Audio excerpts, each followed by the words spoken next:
Okay, moving right along, we're going to be bringing up our speakers. I'd like to introduce him. We have Michael Hamasu and Mark Bratton coming up. Michael is, he has over 25 years of marketing and market research experience with Colliers Monroe Freelander, Inc. He's directed research directed research efforts in commercial brokerages with a focus on providing information to assist in strategic decision making for real estate investors and brokerage clientele. So he's really going to go. They're both going to go over the commercial real estate market, the different categories of them, and how that's going to the forecast is going to affect the investments involved. Mark Bratton is president of Bratton Realty Advisors and exclusively contracted with Colliers International, Hawaii's largest commercial real estate organization. He specializes in the sale and investment properties in Hawaii. So that's a specialty field. If you're new to the business, some people start off with the residential side, and some people start off with commercial side. If you do start with one or the other, some people kind of go back and forth. Most people start off, and eventually, if they get enough capital, they get involved with commercial real estate because there's a lot. Well, they'll go into a lot more details, but the general feeling is there's less work involved for the amount of income that you can get for it, so you can get a lot out of this. Remember to have your questions ready if they have a question and answer session at the end. Mr. Bratton is also a member of Colliers Investment Services Group, an elite team of sales professionals who work with institutional quality properties. So without further ado, I'd like to bring up our speakers for the evening. We have Michael Hamasu and Mark Bratton. Come on up. Give it up. Thanks for coming down. Good to see you again.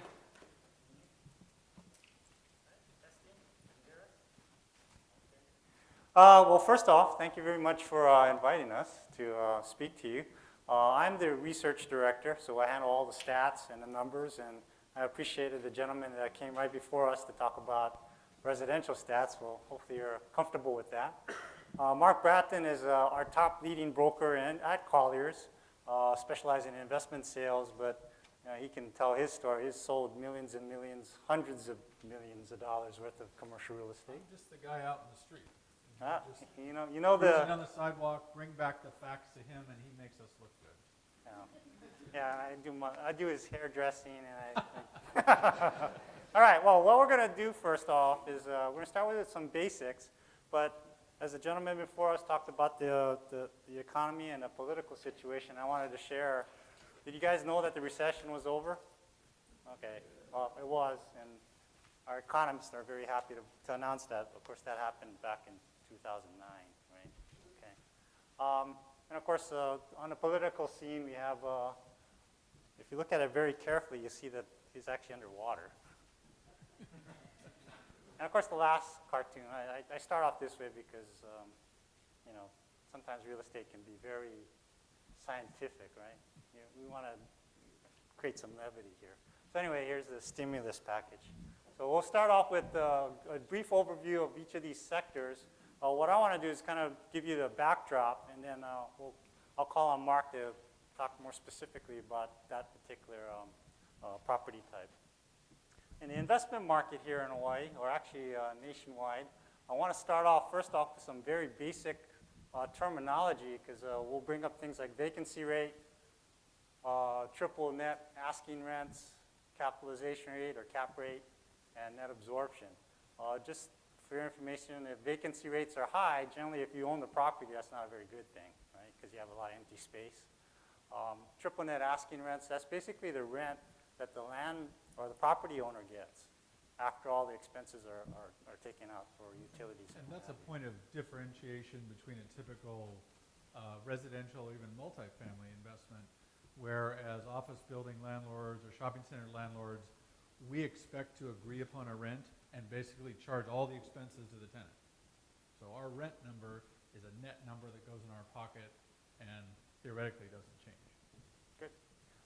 Cap rates, basically cap rates are the initial return that we anticipate for that property, net operating income over sales price. So that's a ratio.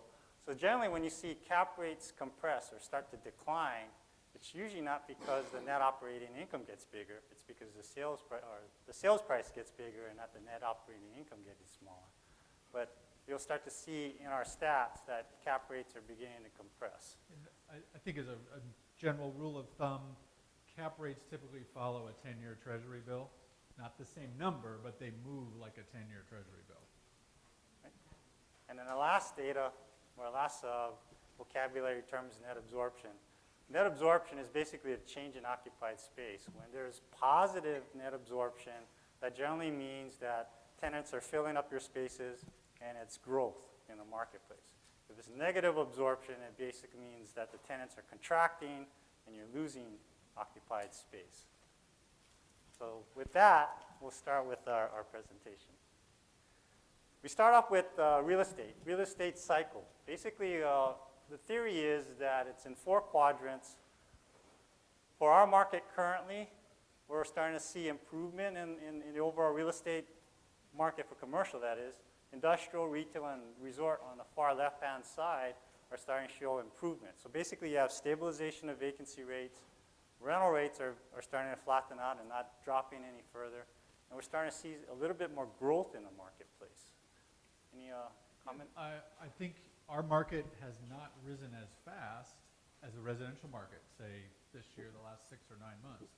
When we look at those statistics about prices going up, days on market going down, just demand that I think we see out in the street isn't quite as strong for commercial. It's good, and Mike's going to give you the specifics year on year, but it hasn't risen as fast as the residential market. Right. So when we talk about the cycles, commercial real estate follows very similar to residential markets, peaks and valleys. And at this point, the office market has very high vacancy rates, and that's why we put it in the recession quadrant. Good place to invest. Right. Countercyclical. Good opportunity, right. Just a little background, nationwide, this is in billions. Last year, U.S. total commercial real estate transactions was about $220 billion. So if you notice kind of the trend line, it goes up and it goes down. There was a huge bubble in 2007, and it popped in 2008. Here in Hawaii, very similar. If you look at the numbers, we actually had a peak in 2005, and the sales volume actually declined significantly in 2009. At mid-year 2012, we're actually showing some positive growth. We're seeing actually 100% or over 100% in sales volume, which is a positive sign. That means financing is starting to come available, and we're starting to see more deal flow, I guess, for bigger deals. Yeah, it's more the bigger deals is what we're seeing so far this year. The deal count is actually down a little bit. And by definition, what we work in is typically properties that are $1 million and up is what these stats are. So what it says down in the 2012 bar there were 77 transactions in the first 6 months of the year across the state in all these categories that we're going to talk about. A little bit of interest here is, okay, of the transaction counts, we had about 77 transactions for the first 6 months. 78% of them are local investors, just like you and me in terms of investing here in Hawaii.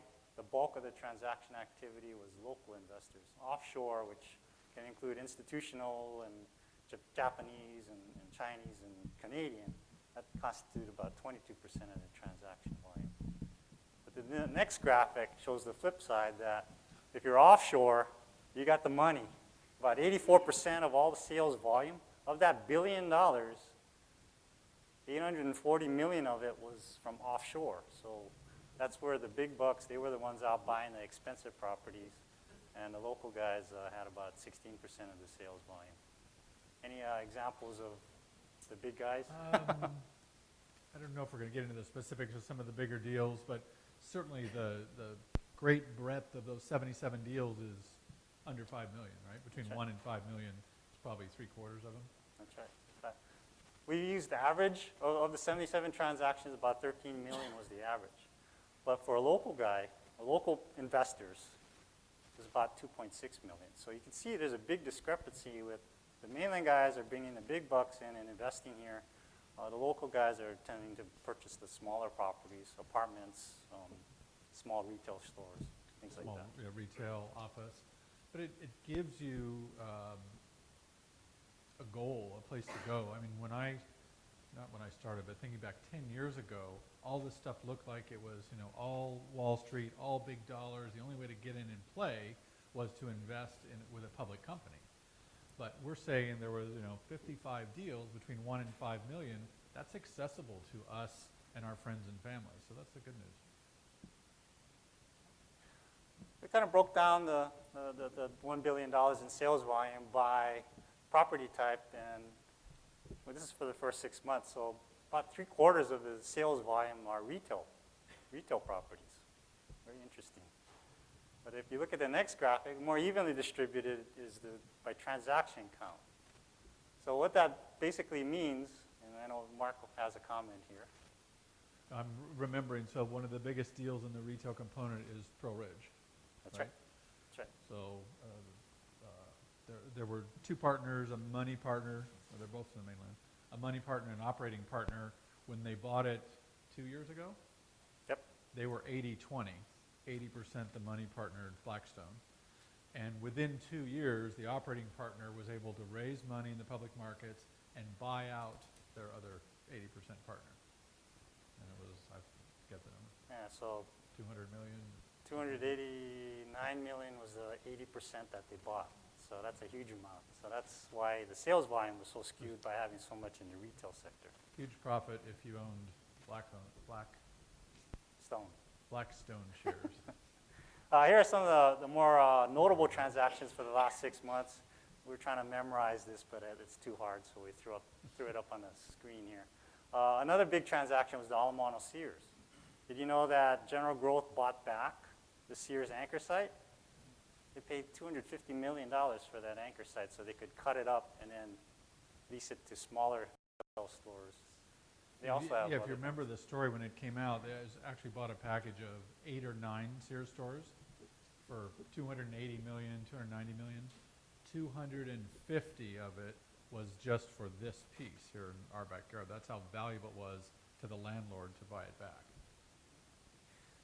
And earlier in the year, we were projecting about $2 billion of transaction activity in commercial. Well, if you look at the bottom here, these pending sales are still waiting, so that's already $600 million. And we just heard not too long ago that Iroquois Point just sold for $311 million. So another huge transaction, I think, to a mainland entity again, right? It was Harmel Partners. Yeah, there's a couple more in the pipeline. I don't think once we find out what the Lanai number is that it's going to be 500 million, but they're keeping it under wraps very tightly. So if any of your last names are Ellison, Mark Bratton has some property for you to buy.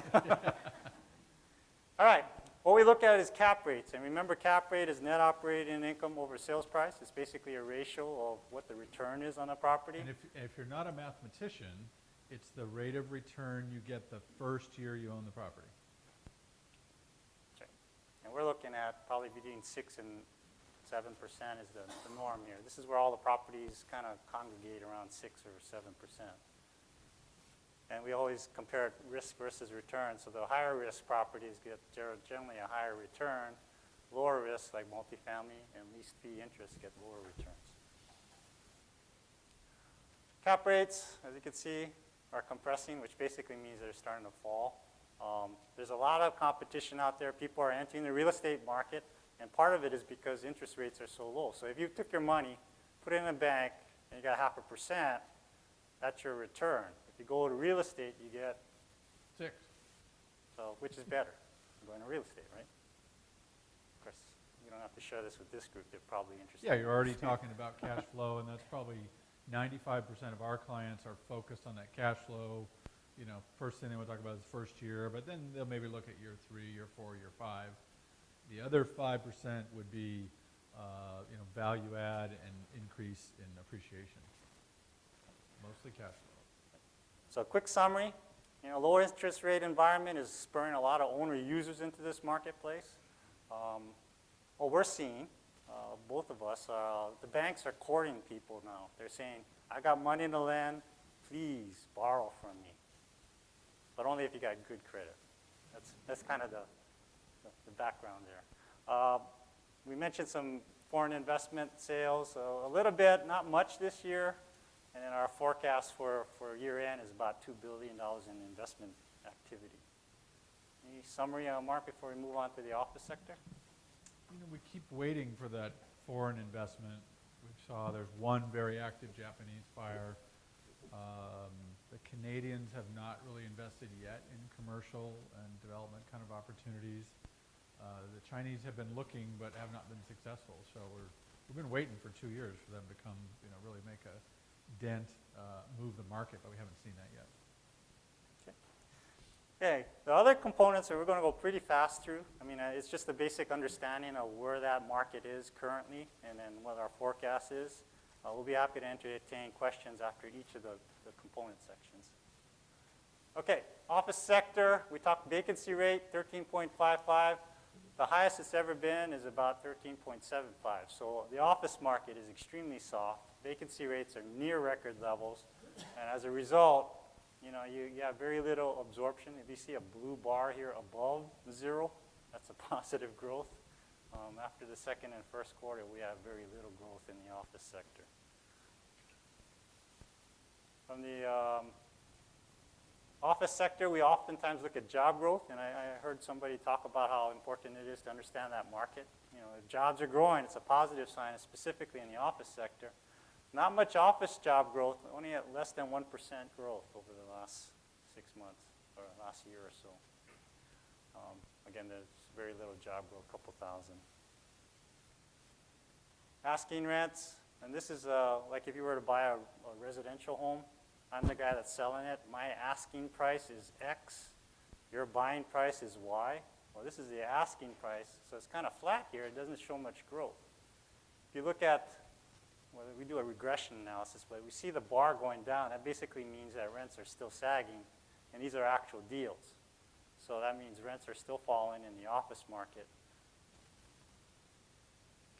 And then operating expenses. You know, if you could invest in the operating expense component of the office building, that's really a good idea because you started at 79 cents, went up to $1.28. That's, you know, a 35–40% increase in value. That has a lot to do with, of course, electricity prices in the building. And then we do a forecast model. We compare demand versus supply.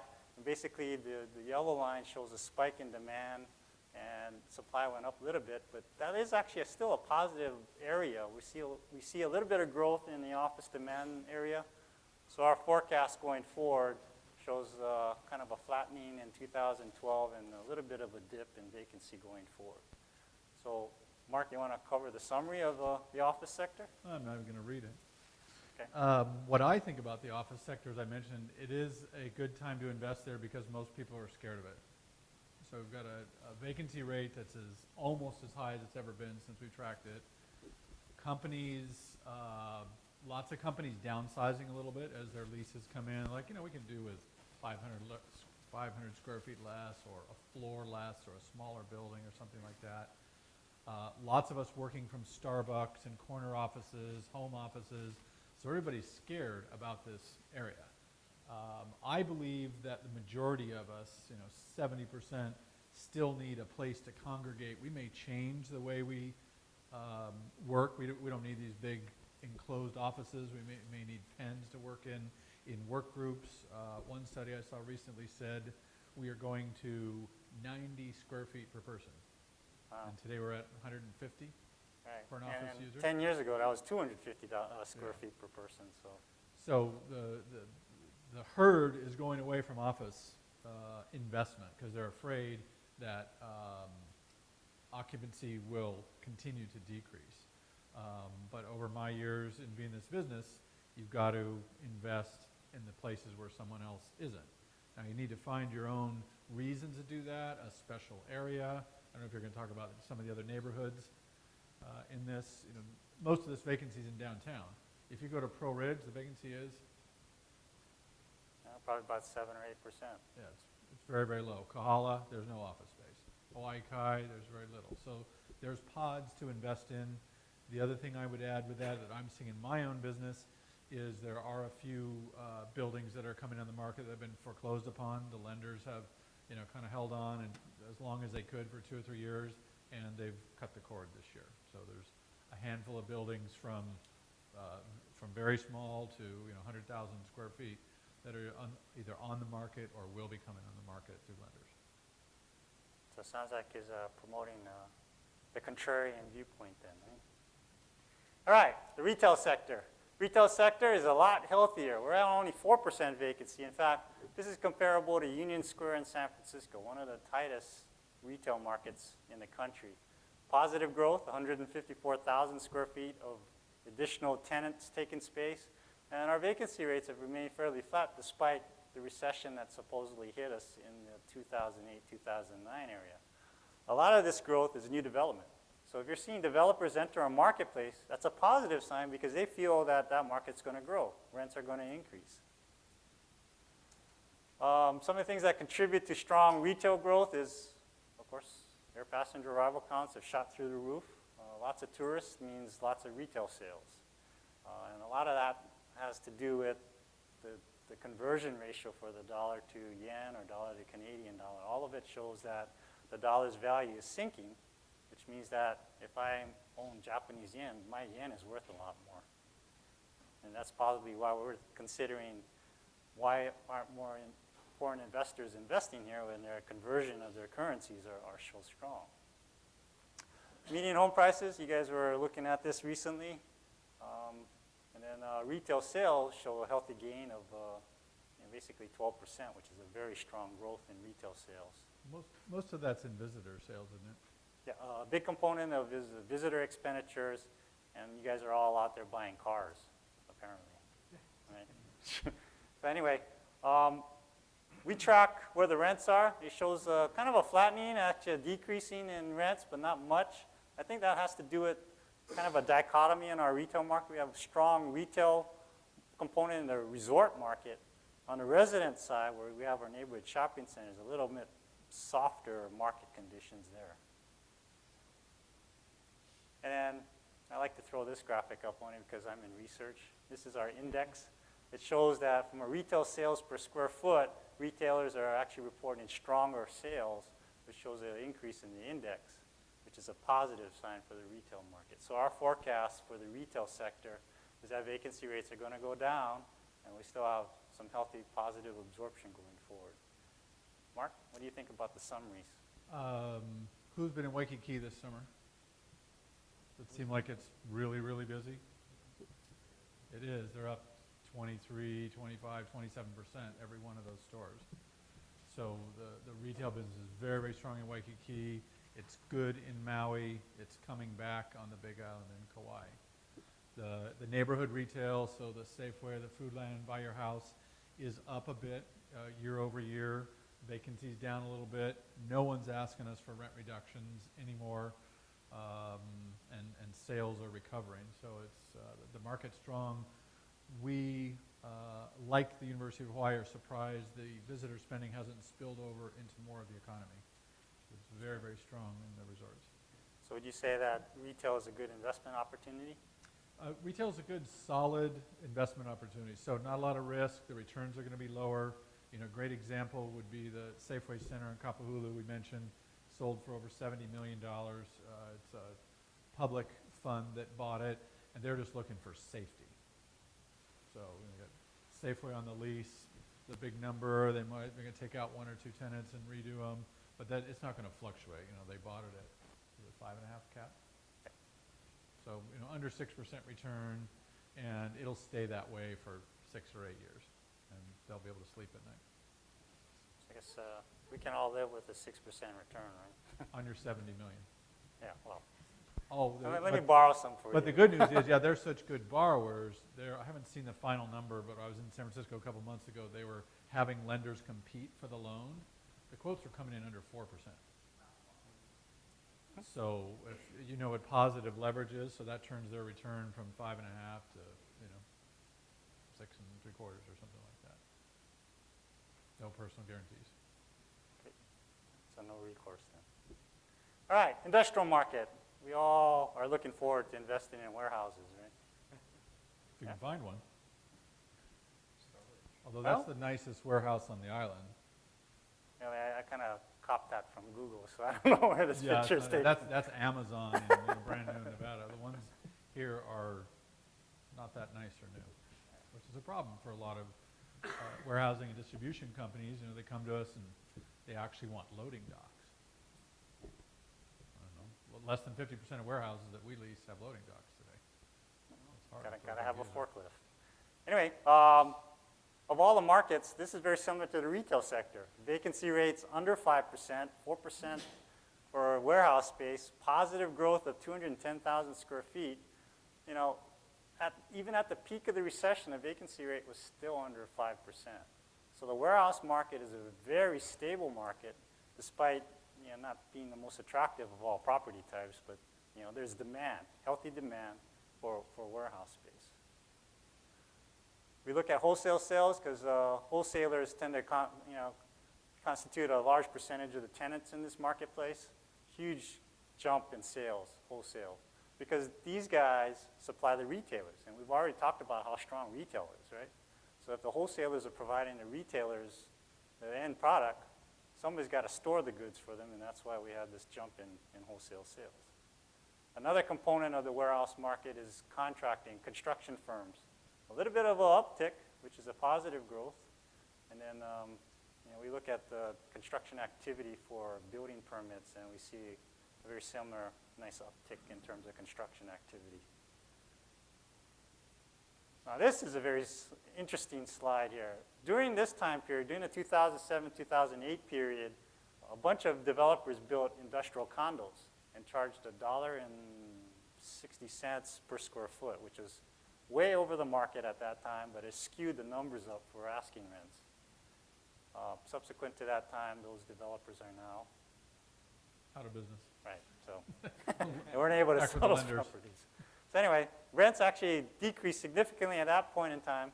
But if you look at the last couple months, we actually had a slight increase in rents in the warehouse market, very comparable to prior to the big run-up that occurred in 2004 and 5.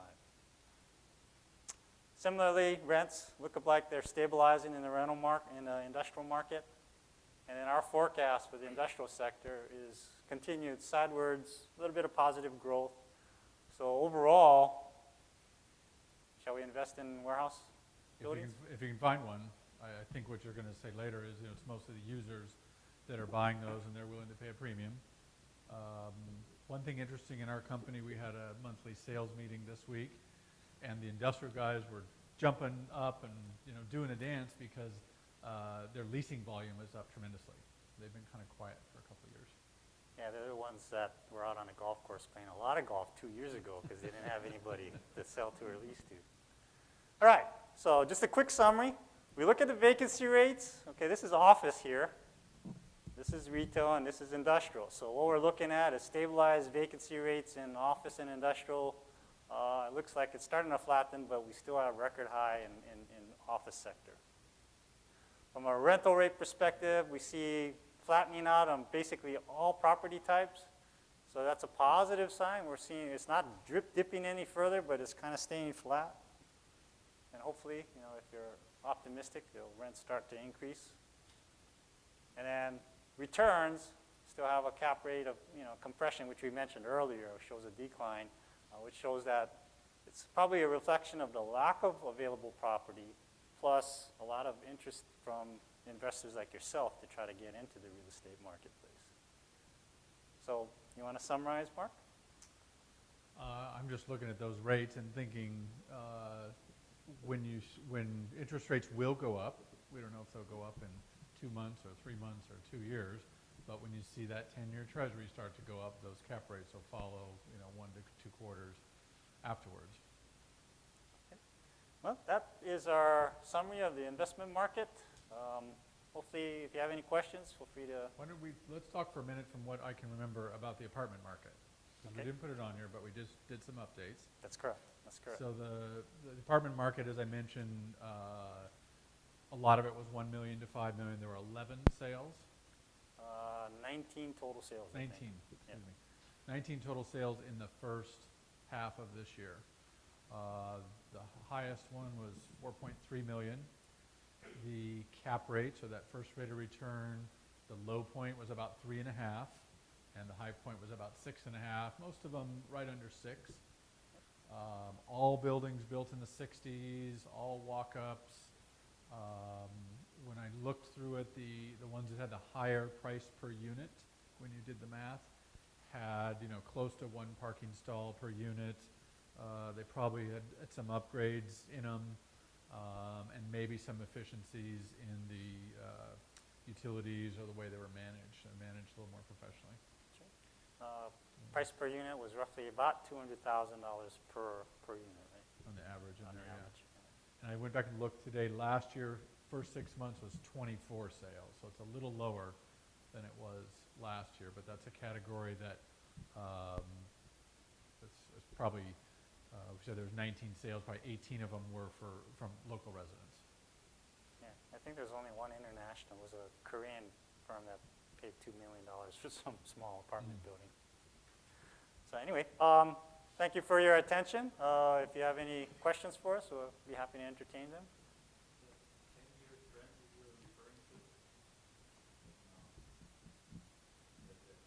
Treasuries?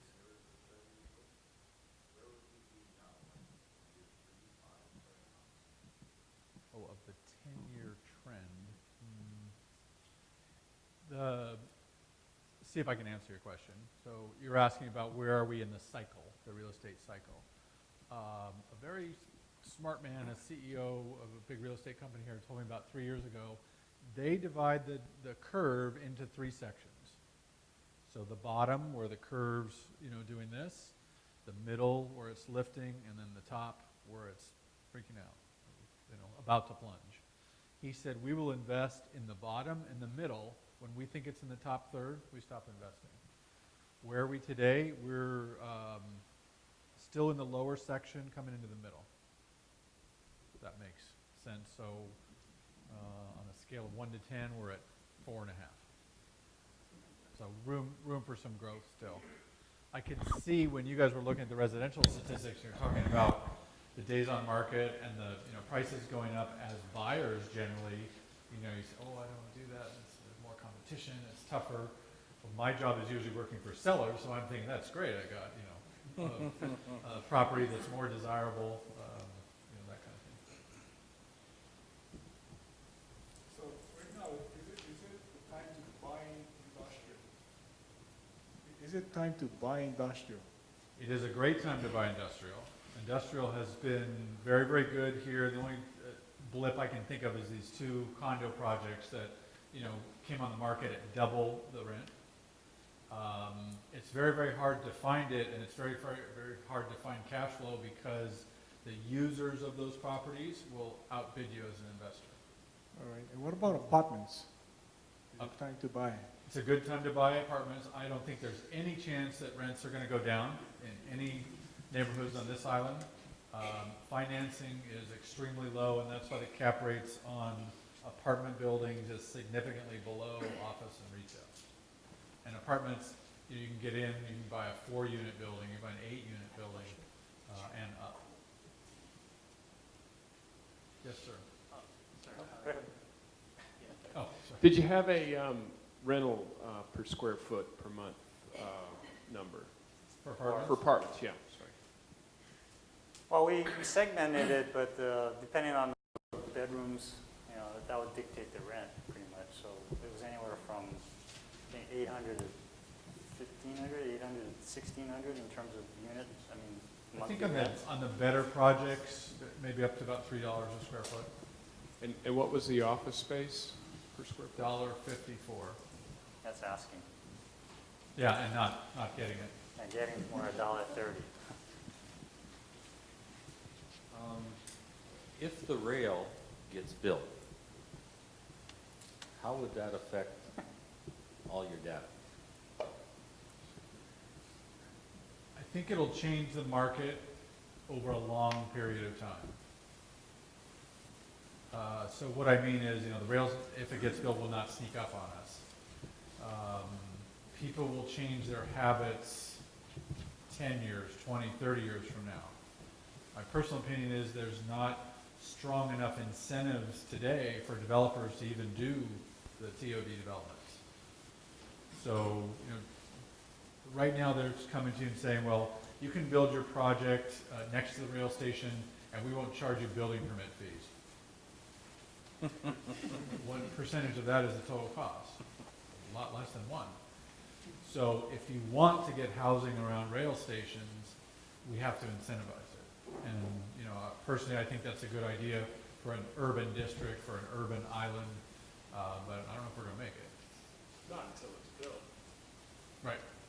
On the flip side, I think if it's not built, then it would negatively impact the office sector, because a lot of the growth that's occurred in the last couple of years were contractors and planners and what have you that came to the island to actually work on those projects. And from an industrial perspective, it might weaken it a little bit, because you have, for instance, Kiewit, which is a huge contractor, just secured a 3-year lease for 30 acres out in west Oahu.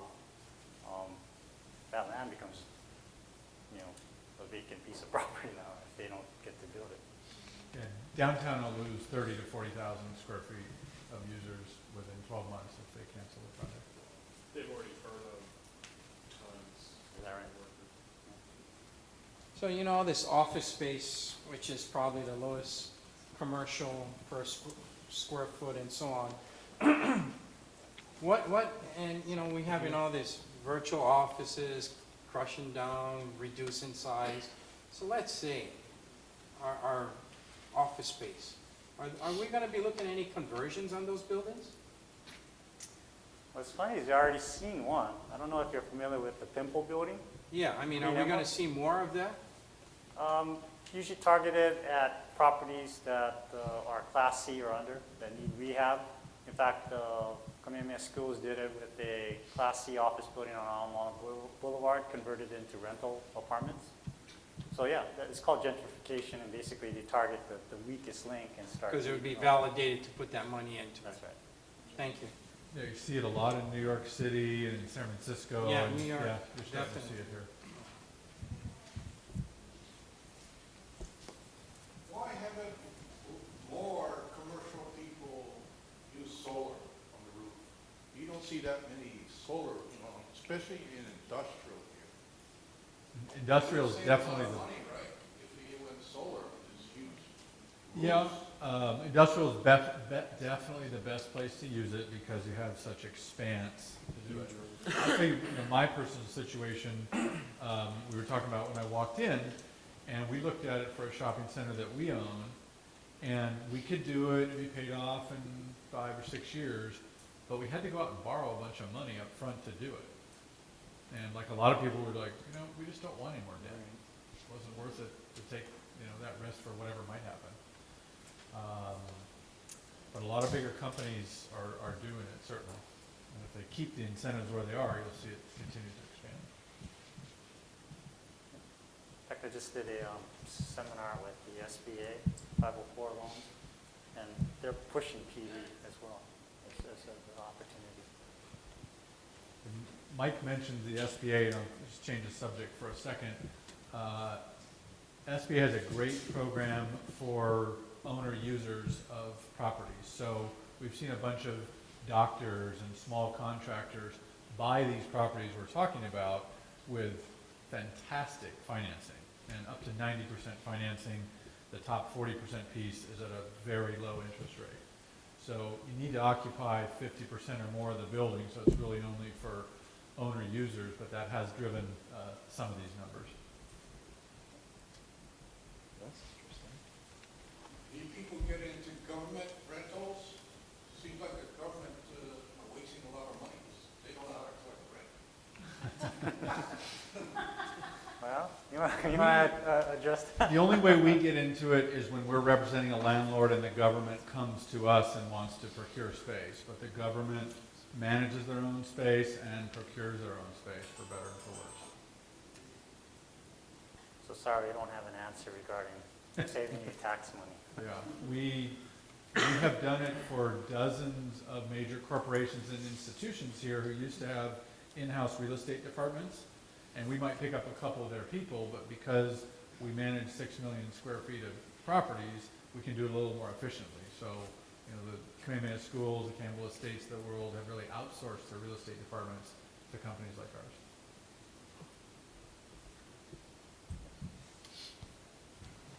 Walgreens, do they have a bunch of realtors in Hawaii, or a realtor, or they hired somebody? They have in-house real estate people. They have a couple people they've done a majority of their deals with, but as a broker or an owner, you can approach them directly. They have driven a lot of that expansion of new product that Mike showed in the market. I forget what it was, 75,000, 150,000 square feet of new product. They're very aggressive. A great example was a couple years ago. Remember, they took the old Tower Records at Ala Moana. Within 6 months, they bought the office building next door just to kind of, think about it, maybe take it over later, or see if they need to expand or have a long-term position. So they're very aggressive, smart, and have a lot of capital. So they're, making a good dent. And they want corner properties. They want corner properties with drive-throughs. And they're pretty fixed right now on about 15,000 square feet. For a while, they're looking a little bigger, a little smaller, but they're pretty fixed on that footprint. Thank you. That brings up an interesting point, is that you're seeing Safeway expand in this market, Walgreens, Long's, Ross, Foodland. Foodland. You got a whole bunch of commodity or value-driven or discount-oriented type retailers, and they have their own financing. They don't have to go to a bank to borrow because Cash. Yeah, they have cash. Yeah, there's a new shopping center in Eva Beach that's going to open before the year end. Yep. Prudential owned it. Safeway was going to be a tenant and decided that they liked it so much going through the recession, they bought the whole thing. They're taking the risk on developing a 200,000 square foot shopping center so they can have a well-placed supermarket. Sometime when the market, is at its peak again, they'll sell that like they did Kapahulu. But it's a lot of capital to put out to get your corner. Sure, they're so successful in Kapahulu, why wouldn't you get it into that area? Yeah. Yeah. Walgreens, City Mill, everything. Yeah. Yes, sir. Where does hospitals, medical clinics, care homes fall into this? I'm so glad you asked. Medical is an expanding field. We're seeing a trend in a number of doctors moving out of hospitals, and whether they're buying their own office buildings or creating medical facilities or renting in shopping centers. So they are paying good rates. They invest, most of them, millions of dollars in equipment and build out. So there's definitely an expansion of the healthcare market. Senior housing, there's also a handful of projects there. The parking requirements are very small, so they can use a smaller piece of land, and the financing is good. Any comment on Queen's purchase of St. Francis West? I think it was sorely needed, and I'm glad they could, work out a deal. And, they're going to put in $70 million, so they're getting an operating facility. They're going to make a huge investment on top of that. I think it was very badly needed. Any other questions? Well, we're going to hang out for a while. If you have any questions, you want to come up and chat, we'd be happy to talk. Thank you very much for your attention. Thank you.